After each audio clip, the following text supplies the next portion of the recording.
Il 3 ottobre scorso, sulla tomba di San Francesco d'Assisi, El 3 de octubre pasado, en la tumba de San Francisco en Asís, el Santo Padre firmó su encíclica sobre la fraternidad, Fratres Omnes, Fratelli Tutti. En poco tiempo su escrito ha despertado en muchos corazones la aspiración hacia este valor universal. Ha puesto de relieve las muchas heridas contra ella en el mundo de hoy. Ha indicado caminos para llegar a una fraternidad humana verdadera y justa. Y ha exhortado a todos, personas e instituciones, a trabajar por ella. La encíclica está idealmente dirigida a un público amplísimo, dentro y fuera de la Iglesia. En la práctica, a toda la humanidad.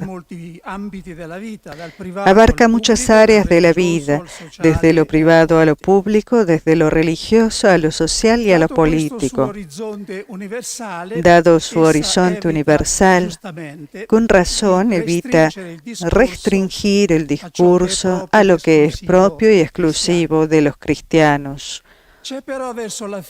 Sin embargo, hacia el final de la encíclica hay un párrafo donde el fundamento evangélico de la fraternidad se resume en pocas pero vibrantes palabras. Dice: otros beben de otras fuentes. Para nosotros, ese manantial de dignidad humana y de fraternidad está en el Evangelio de Jesucristo. De él surge para el pensamiento cristiano y para la acción de la Iglesia el primado que se da a la relación, al encuentro con el misterio sagrado del otro, a la comunión universal con la humanidad entera, como vocación de todos. El misterio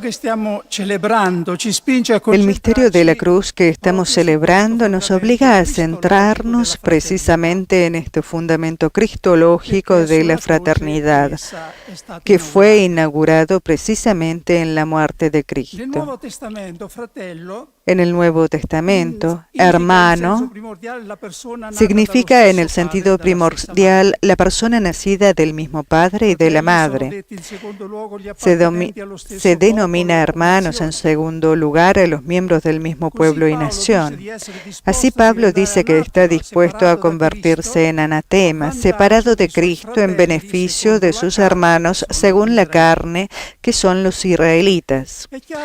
Está claro que en estos contextos, como en otros casos, hermanos indica a hombres y mujeres, hermanos y hermanas. En esta ampliación del horizonte se llega a llamar hermano a toda persona humana por el hecho de ser tal. Hermano es lo que la Biblia llama el prójimo. Quien no ama a su hermano significa quien no ama a su prójimo. Cuando Jesús dice: todo lo que habéis hecho a uno solo de estos hermanos menores míos, me lo habéis hecho a mí, significa toda persona humana necesitada de ayuda. Pero junto a todos estos significados, en el Nuevo Testamento la palabra hermano indica cada vez más claramente una categoría particular de personas. Hermanos entre sí son los discípulos de Jesús, aquellos que acogen sus enseñanzas. ¿Quién es mi madre y quiénes son mis hermanos? Quien hace la voluntad de mi Padre que está en los cielos es para mí hermano, hermana y madre. En esta línea la Pascua marca una etapa nueva y decisiva. Gracias a ella, Cristo se convierte, dice Pablo, en el primogénito entre muchos hermanos. Los discípulos se vuelven hermanos en un sentido nuevo y muy profundo. Comparten no solo la enseñanza de Jesús, sino también su espíritu, su vida nueva como resucitado. Es significativo que solo después de su resurrección por primera vez Jesús llama a sus discípulos directamente hermanos. Ve a mis hermanos, le dice a María Magdalena, y diles, subo a mi Padre y a tu Padre, a mi Dios y a vuestro Dios. Quien santifica y los que son santificados, se lee en la carta a los Hebreos, provienen todos de un mismo origen. Por esto Cristo no se avergüenza de llamarlos hermanos. Después de la Pascua, este es el uso más común del término hermano. Indica al hermano de la fe, miembro de la comunidad cristiana. Hermanos de sangre, también una vez, pero en la sangre de Cristo. Esto hace que la fraternidad de Cristo sea algo único y trascendente, en comparación con cualquier otro tipo de fraternidad, y se debe al hecho de que Cristo también es Dios. Esta no reemplaza a otros tipos de fraternidad basados en la familia, la nación o la raza, sino que los corona. Todos los seres humanos son hermanos en cuanto criaturas del mismo Dios y Padre. A esto la fe cristiana añade una segunda razón decisiva. Somos hermanos no solo a título de creación, sino también de redención.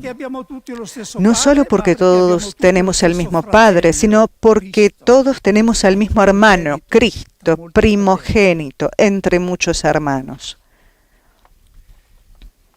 A la luz de todo esto, venerables padres, hermanos y hermanas, ahora debemos hacer algunas reflexiones actuales. La fraternidad se construye empezando de cerca, artesanalmente, diría el Santo Padre, no con grandes esquemas, con metas ambiciosas y abstractas. Esto significa que la fraternidad universal comienza para nosotros con la fraternidad en la Iglesia Católica. Dejo de lado también por una vez el segundo círculo, que es la fraternidad entre todos los creyentes en Cristo, es decir, el ecumenismo. La fraternidad católica está herida. La túnica de Cristo ha sido desgarrada por las divisiones entre las iglesias. Pero lo que no es menos grave es que cada trozo de la túnica ha estado dividido a menudo a su vez en otros trozos. Hablo naturalmente del elemento humano de la misma, porque la verdadera túnica de Cristo, su cuerpo místico animado por el Espíritu Santo, nadie la podrá nunca herir. A los ojos de Dios, la Iglesia es una, santa, católica y apostólica, y permanecerá como tal hasta el fin del mundo. Esto, sin embargo, no excusa nuestras divisiones, sino que las hace más culpables y debe impulsarnos con más fuerza para que las sanemos. ¿Cuál es la causa más común de las divisiones entre los católicos? No es el dogma, no son los sacramentos y los ministerios. Todas las cosas que por singular gracia de Dios guardamos íntegras y unánimes. Es la opción política, cuando toma ventaja sobre la religiosa y eclesial y defiende una ideología, olvidando del todo el sentido y el deber de la obediencia en la Iglesia. Esto en muchas partes del mundo es el verdadero factor de división, incluso si es silenciado o desdeñosamente negado.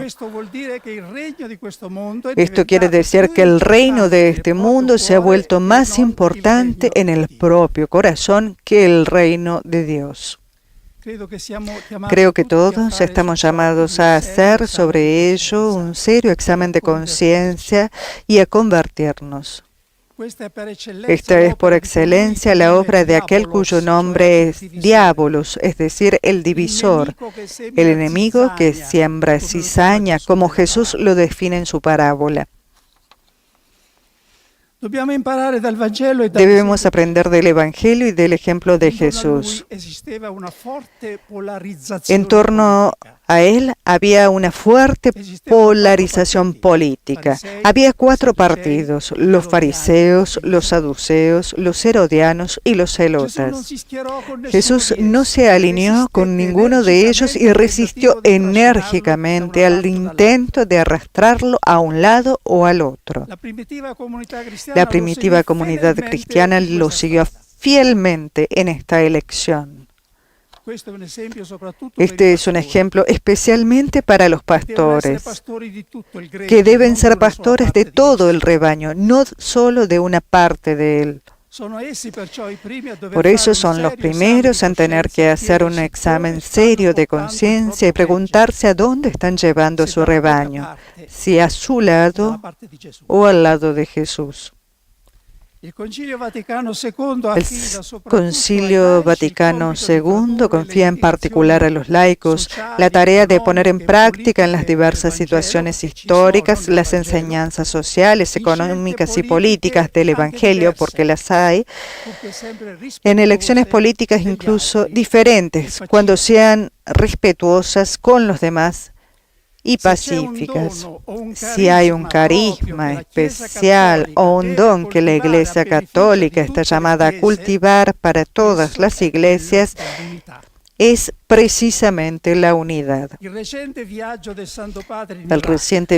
del Santo Padre a Irak nos hizo sentir de primera mano lo que significa para quienes están oprimidos o han sobrevivido a guerras o persecuciones sentirse parte de un cuerpo universal con alguien que pueda hacer que el resto del mundo escuche su grito y reviva la esperanza.